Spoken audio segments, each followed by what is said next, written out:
À présent, voyons la fonction valeur absolue.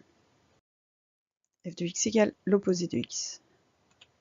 Sur l'intervalle 0 plus l'infini, f de x égale x. Quand x est positif, f de x égale x.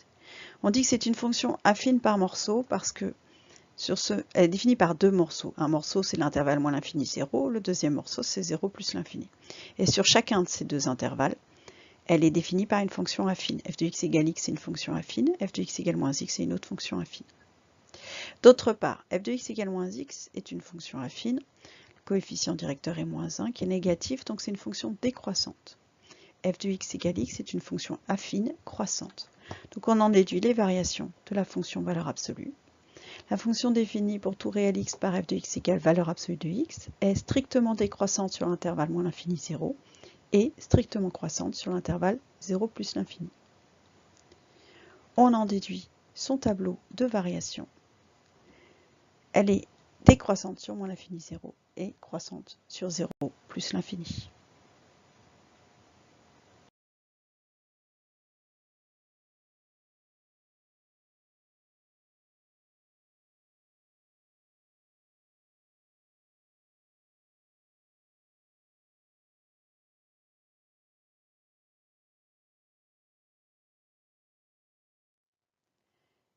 À présent, voyons sa courbe représentative. Pour x négatif, f de x égale moins x.